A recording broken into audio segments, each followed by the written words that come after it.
Willa Monroe nearly dropped the pot of homemade chicken soup when the front door of her sick neighbor's house swung open, and a man who was definitely not her elderly neighbor stood there shirtless, tousled, and dangerously handsome. "Hi," she stammered, blinking hard. "I think I have the wrong house." The man leaned against the frame, brow raised, a towel slung over his shoulder. "If you're Willa Monroe with a pot full of soup, then no, you've got the right house." She clutched the warm handles tighter. "You're not Mrs. Levitt," he gave a low chuckle. "No. I'm her nephew. She's in bed upstairs. I'm visiting for a few days to take care of her since she caught the flu, but clearly, you've got that covered." Willa stared, unsure whether to turn around or ask the man why he looked like he just stepped out of a cologne commercial. "I promised to bring her some soup. I do it every time she's sick." He stepped back, opening the door wide. "You saved me from trying to cook. Come in."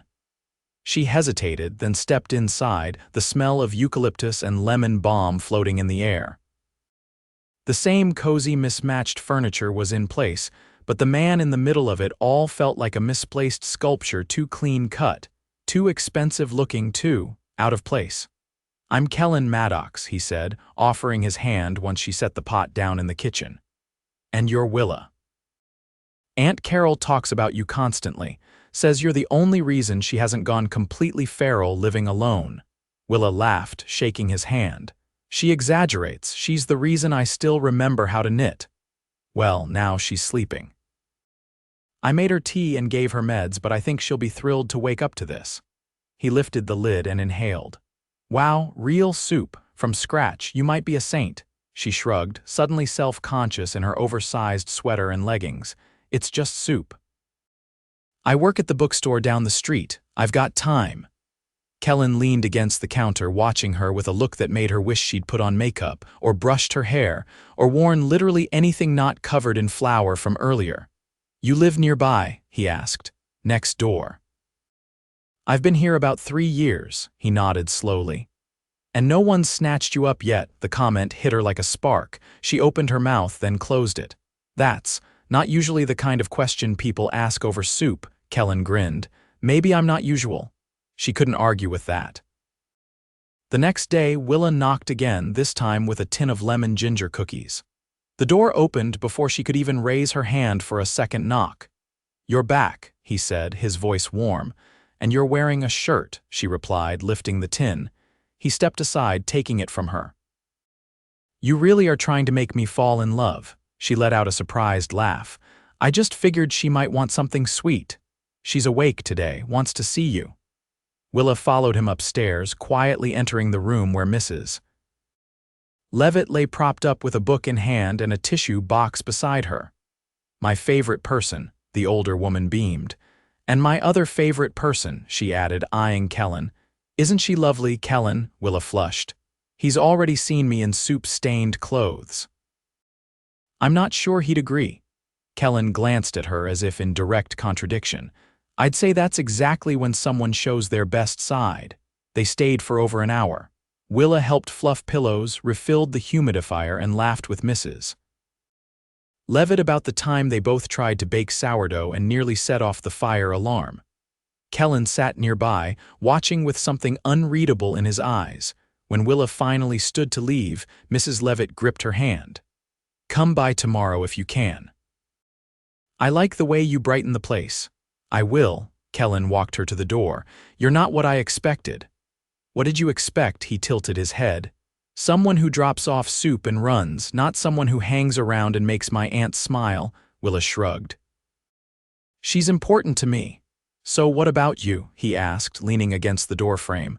"Anyone important in your life?" She hesitated. "My job, my cat, my best friend, that's about it." "No boyfriend." She looked up at him. "If I had one, do you think I'd be here baking cookies for your aunt?" He laughed. "Fair point." Over the next few days, Willa kept stopping by, sometimes with muffins, sometimes with tea, sometimes just to say hi. Kellan was always there, sometimes reading on the porch, sometimes chopping vegetables in an apron that made her laugh, sometimes sitting beside his aunt, listening to her stories like he had all the time in the world. It was strange how easy it felt, how natural it became to talk to him, how his smiles started to linger longer. How his eyes always found hers first when she walked in one night as she was leaving. He followed her out. "I'm heading out tomorrow," he said, "back to New York." "Oh," the word came out smaller than she expected. "Right.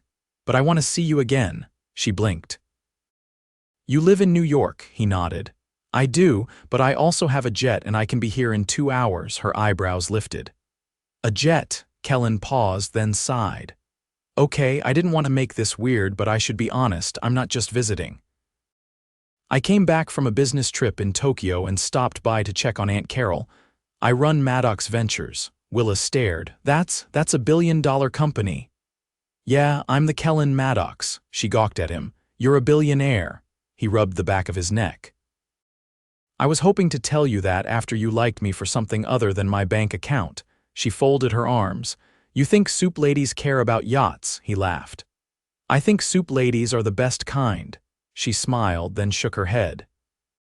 "So what now, billionaire Maddox?" Kellan stepped closer. "Now I ask you out on a real date, somewhere nice, no soup involved." Willa looked up at him, heart pounding. "And if I say yes," he grinned. "Then I'll prove to you that billionaires can fall hard too." She hesitated for a beat, then nodded. "Okay, one date." "Not just one," he said, eyes locked on hers. "I'm not letting this go that easy." She didn't know it then, but that was the moment everything changed. Willa stood at the edge of the rooftop, clutching her coat tighter against the wind as the city lights below shimmered like a sea of gold. She wasn't sure what she'd expected when Kellan said he wanted to take her somewhere nice, but this was surreal. The rooftop terrace belonged to a restaurant she'd never heard of because it didn't advertise. No signs, no website. The kind of place where guests arrived through a private elevator after being personally vetted. There were only 4 tables, each spaced far enough apart that privacy was guaranteed. A string quartet played in the far corner beneath a glass canopy, their music barely louder than a whisper. "You're quiet," Kellan said beside her, his voice low and steady as he adjusted the cufflink on his midnight blue suit jacket. "Should I be worried?" She turned to him slowly. "I think I just realized I've never been anywhere that didn't have a laminated menu." He laughed, not mockingly, but with quiet appreciation. "You know what I thought when I walked into my aunt's kitchen and saw you standing there holding that soup? I'm afraid to ask. I thought, she doesn't belong to any world I've ever known, and that's exactly why I need to know her." Willa looked away, overwhelmed by the view and his words. "You could have anyone. I don't understand why it's me." Kellan stepped closer, his hand brushing hers. "Because you didn't flinch when I told you who I was. You didn't try to impress me. You didn't pretend. You just kept being exactly who you were." "That's rare." She stared at him for a long moment. "And what do you get out of this, aside from baked goods and unsolicited advice on humidifiers?" "I get to feel like a man again," he said quietly. "Not a name, not a title. Just a man who can sit beside someone and not be calculating 10 steps ahead."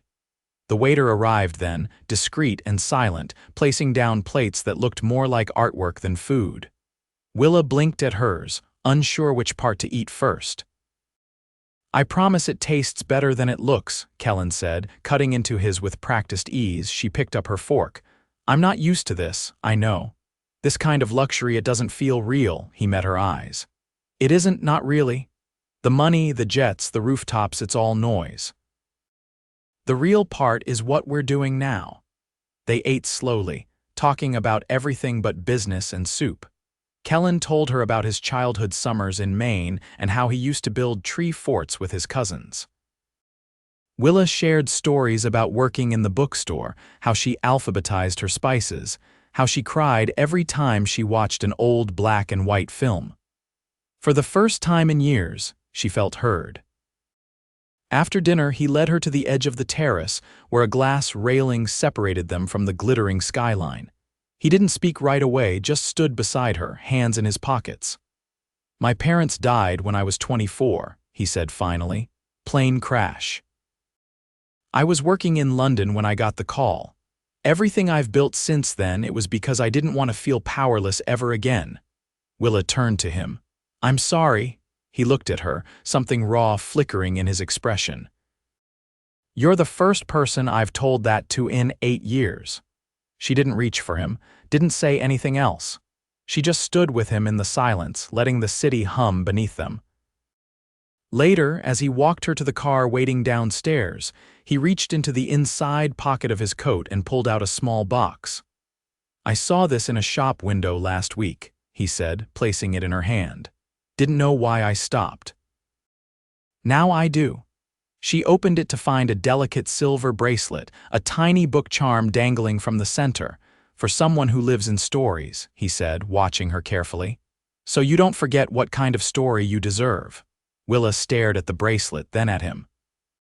"You realize you're setting the bar terrifyingly high." "I'm not trying to impress you," he said. "I'm trying to matter." The car door opened and she stepped in, heart racing. As the door closed behind her, she looked back to see him still standing there, silhouetted beneath the streetlight, watching her like she was the only thing worth noticing. That night, she lay awake with the bracelet still on her wrist, trying to understand how a man who lived in a world she never imagined being part of could make her feel more seen in a few days than anyone had in years. Over the next week, they stayed in touch. Not through texts or scheduled calls, but through unexpected moments. A bouquet of white tulips arrived at the bookstore during her shift, no note attached. A box of fresh cannoli from her favorite bakery appeared on her porch the morning after she mentioned craving them. A call came through the store phone one evening, Kellan, asking the store manager if Willa might be available for dinner, only to be told she'd just left.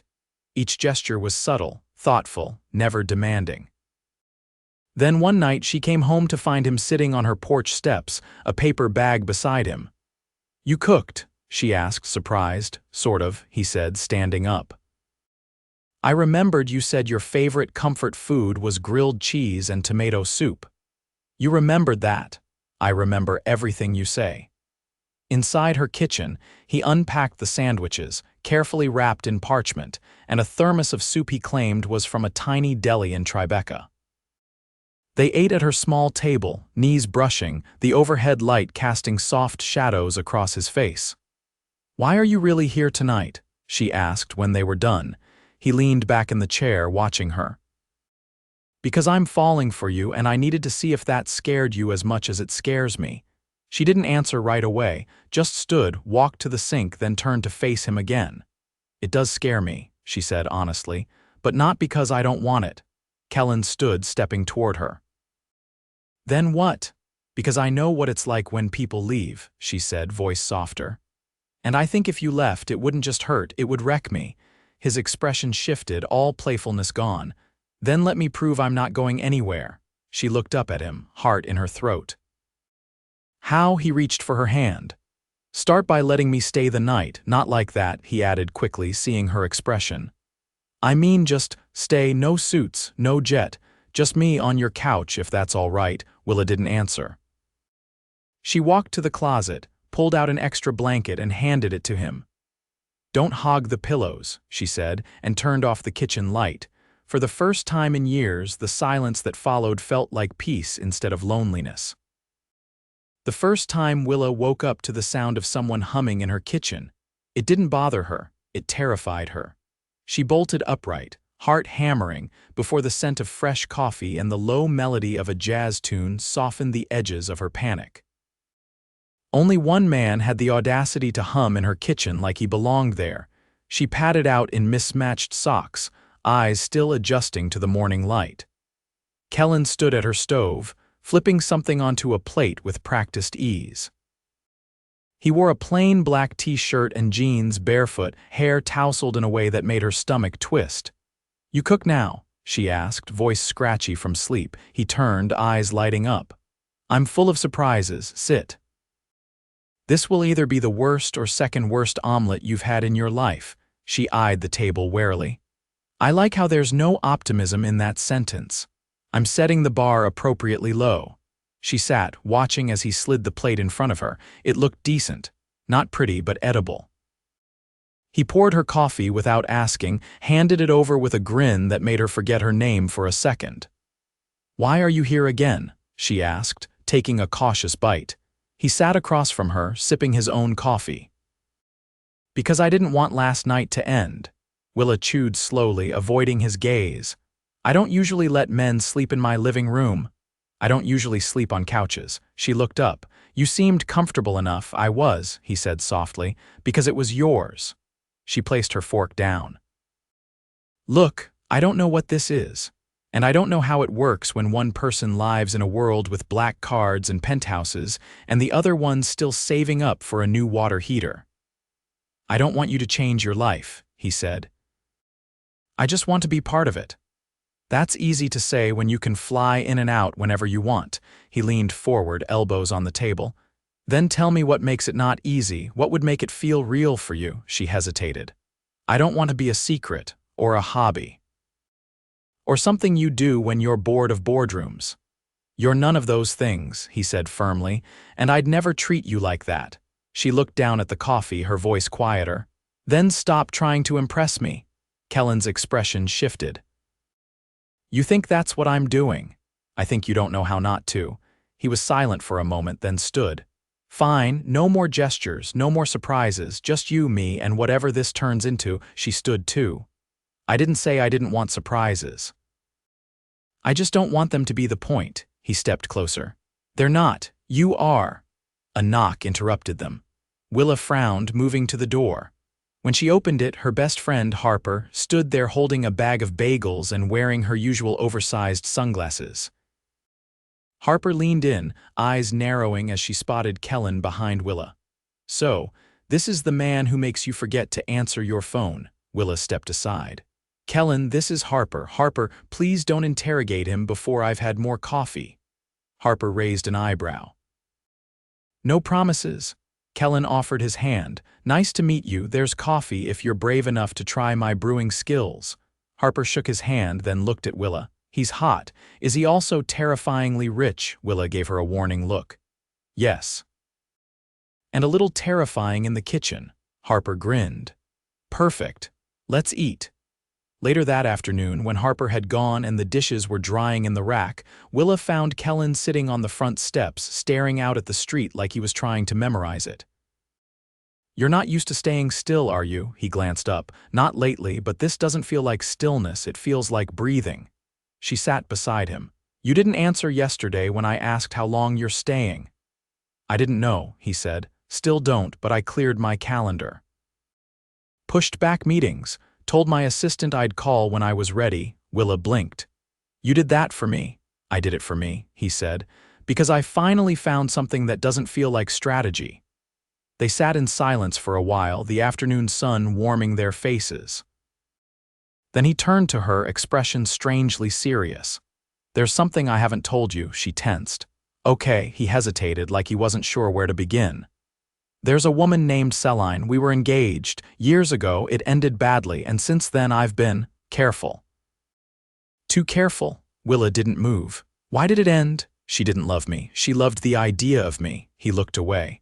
"And I let her. I thought it was enough. Until I woke up one day and realized I didn't recognize the life I'd built. And now I recognize it." "Because of you," she swallowed, unsure what to say. "That's a lot to put on a girl with a leaky faucet." He smiled faintly. "You'd be surprised how many things you've already fixed." That night, he didn't sleep on the couch. They stayed up talking until the windows turned blue with morning. About things that mattered. The dreams she was too afraid to admit, the failure he still hadn't forgiven himself for. They didn't touch, didn't need to. Intimacy, she realized, wasn't always physical.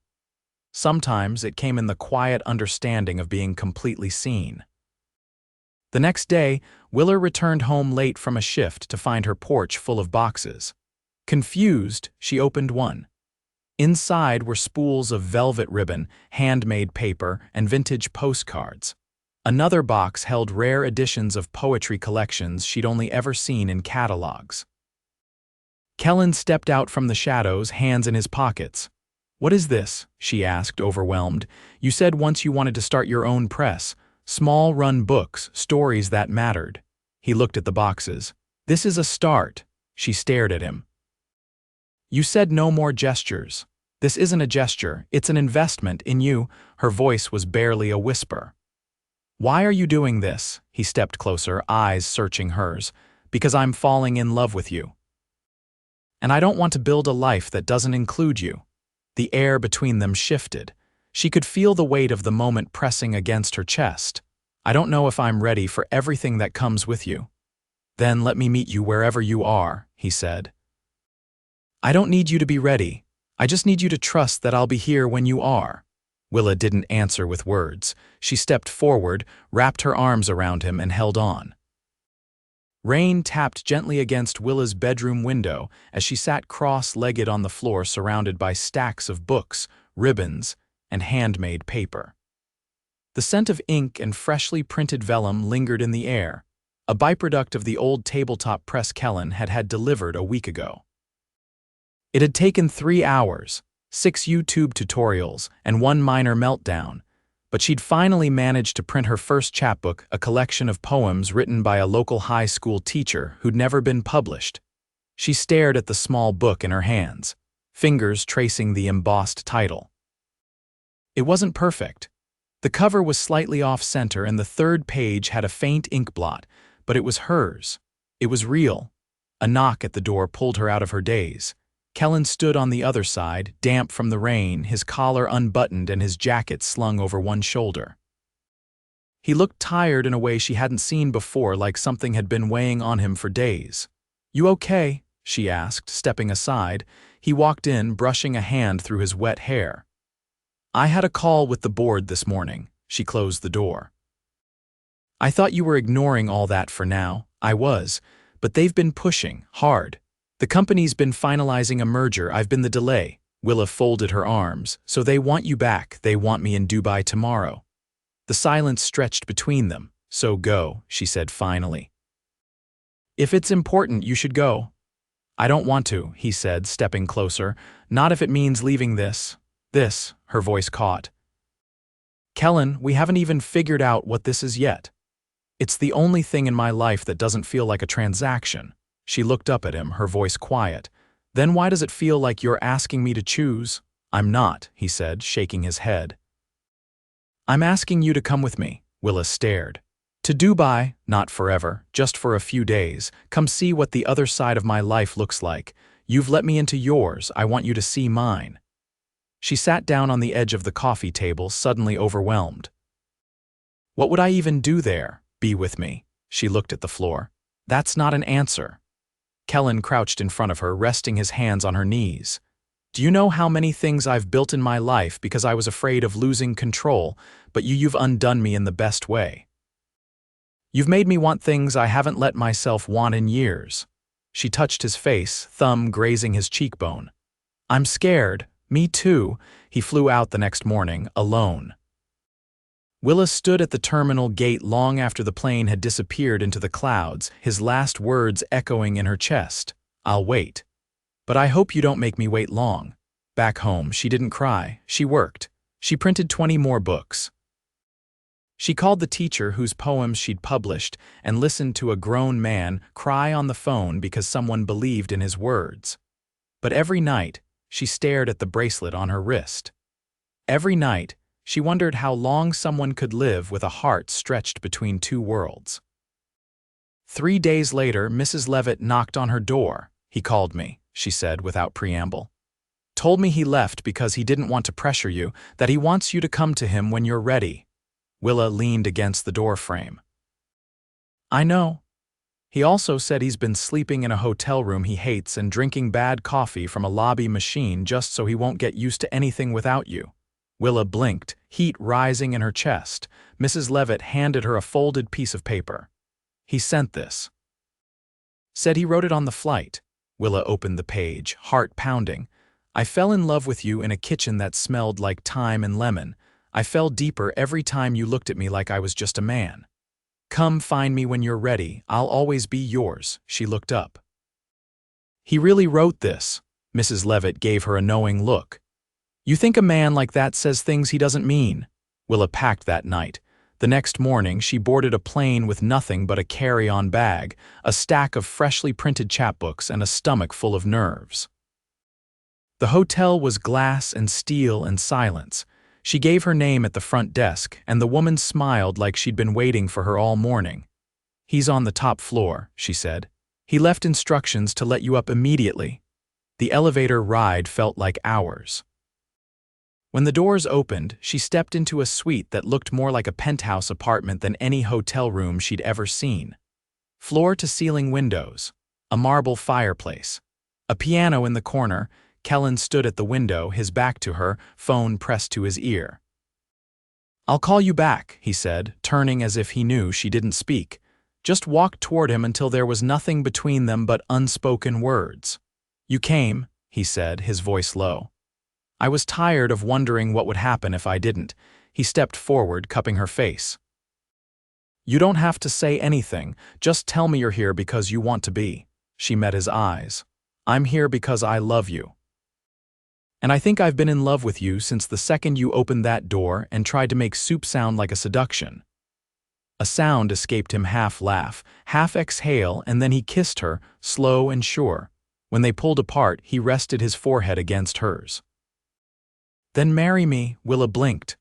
"What? I mean it, not today, not even next month, but someday. Let me build a life with you, let me start now." She stared at him, breath caught. "Yes," she said, "but only if we keep a pot of soup on the stove." "Just in case," he laughed, lifting her off the ground. "Deal." They spent the rest of the day in that suite talking, dreaming, planning. No boardrooms, no jets.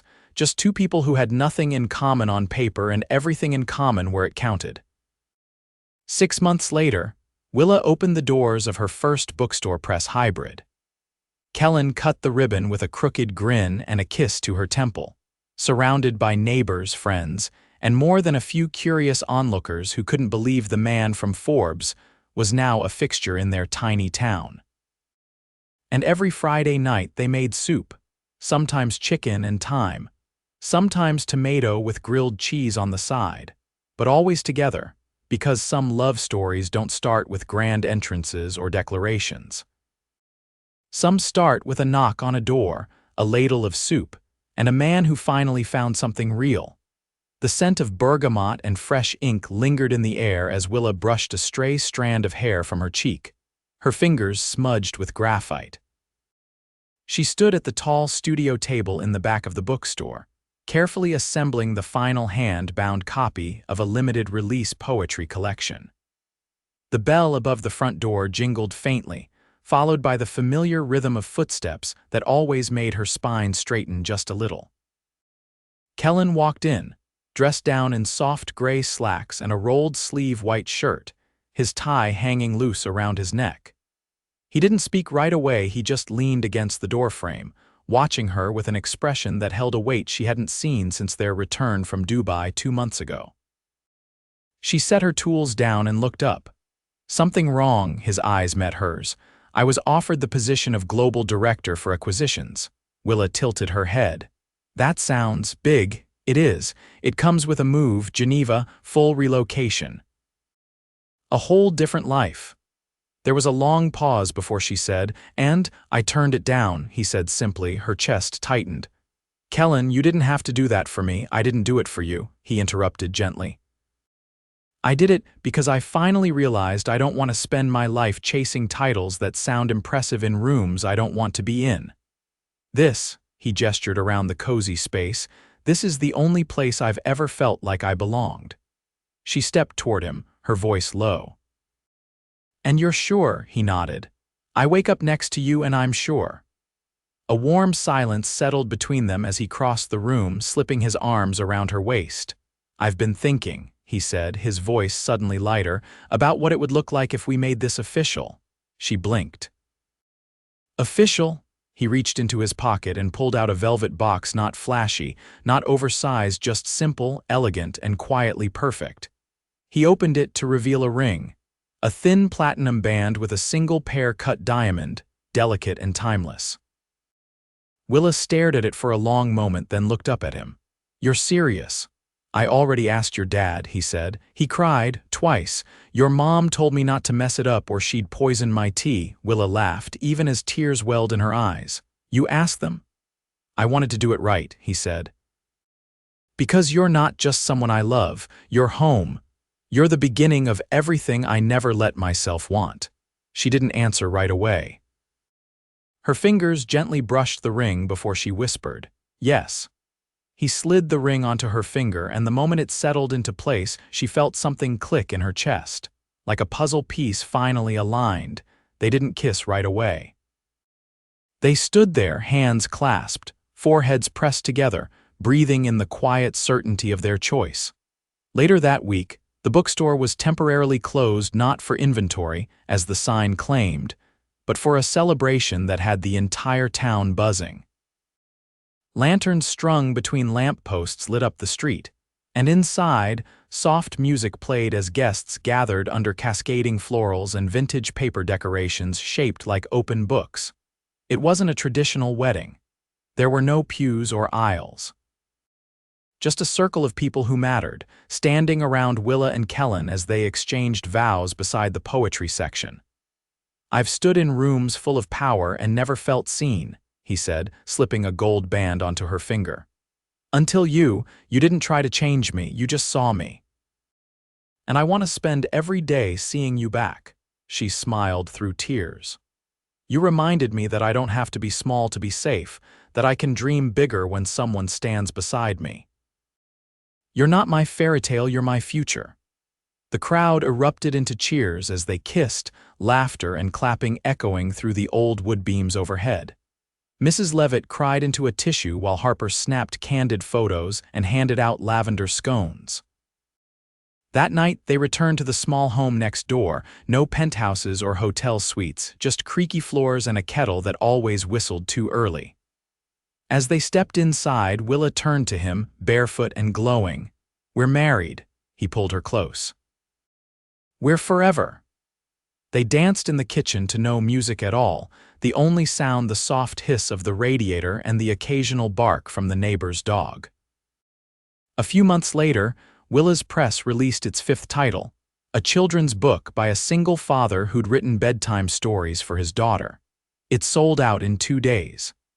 Kellan designed the website himself quietly, without credit, and managed the back-end orders while she handled the creative. They worked side by side, not because they had to, but because they wanted to. On Sundays, they hosted dinners under the maple tree in the backyard, string lights overhead and mismatched chairs gathered from every thrift store in town. Kellan grilled. Willa baked. Friends came hungry and left full, always asking for another invite. On their first anniversary, Kellan gifted her a canvas painted entirely in words. Dozens of tiny lines from poems, books, and letters they'd exchanged, forming a portrait of her face. She cried for an hour, then made him promise to never do anything that romantic again, unless he gave her time to emotionally prepare. They traveled when they wanted to Prague in the winter, Kyoto in the spring, but they always came home to the same porch, the same wind chimes, the same stack of books waiting to be read aloud. Years passed quietly, beautifully. And every Friday night, without fail, they made soup. Not because it was tradition, but because it reminded them how it all began, with a knock on a door, a pot in hand, and 2 lives that were never meant to collide but did, perfectly, always perfectly.